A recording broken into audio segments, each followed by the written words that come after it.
I want to talk about this one at maybe some personal risk. I consider the CIA as the central node of the shadow government because of its unbridled, unconstitutional power, which it has. Unbelievable amount of power with no congressional oversight. They say there is, but there ain't at all. It manipulates the other intelligence branches. The Director of National Security was supposed to stop that. I can tell you he doesn't. The CIA still is manipulating these people, these agencies. It controls multiple defense intelligence corporations, which I've talked about. It manipulates the president and his political decisions. Remember false intelligence that led us into Iraq and the death of 500,000 Iraqi citizens and 5,000 troops and 200,000 American troops that were injured on top of that, based on false intelligence, which most of us are convinced was intentional. Power to start wars, torture, drones. They've conducted 80 coups overseas, multiple false flags, false terrorist attacks in Italy conducted by the CIA to make it look like the Italian government did it. Killed 491 innocent people. It was a CIA false op made to look like a terrorist attack. Google it. It's in the history books. They did it. I have a friend, Paul Williams. I'll put a plug in. He wrote a book called Operation Gladio, The Unholy Alliance. The connection between the CIA, the Mafia, and the Vatican.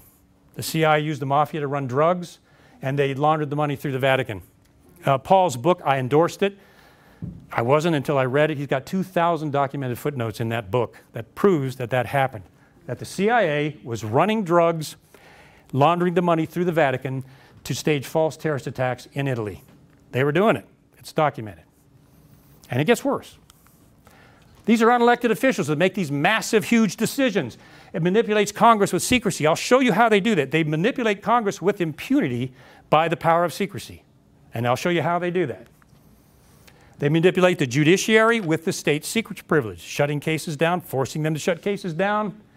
And surprisingly, their budget is secret, because if anybody knew what they're spending this money on, there would be no CIA. I can tell you that right now. It would be gone. But see, that's what secrecy does. It hides dark activity. Otherwise, it wouldn't exist. It has been calculated, I think pretty accurately, that because of CIA operations and coups, about 7 million people have died as a result of CIA covert operations. Largely innocent people.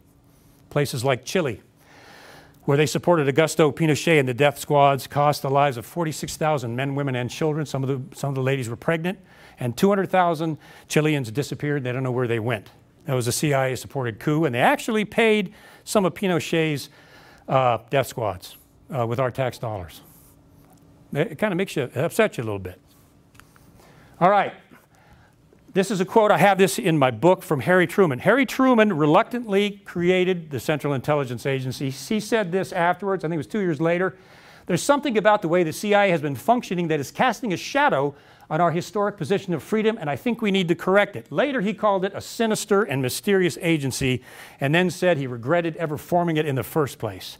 That was only 2 years after its creation. It had gone rogue already. Well, and I'll show you some of that in a bit. Interesting enough, remember I mentioned the Council on Foreign Relations and its connection to the mainstream media, specifically the Washington Post.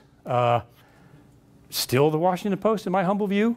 Amazon just entered into a $600 million contract with, guess who? The CIA. Who does Amazon own? The Washington Post. What a coincidence. Nothing ever changes. This is a cycle. This is a system. Anyway, this was published in the Washington Post. Everybody freaked out, and then it was deleted 3 days later and never published again. The Post pulled it. Somebody happened to grab it before they were able to do that. All right.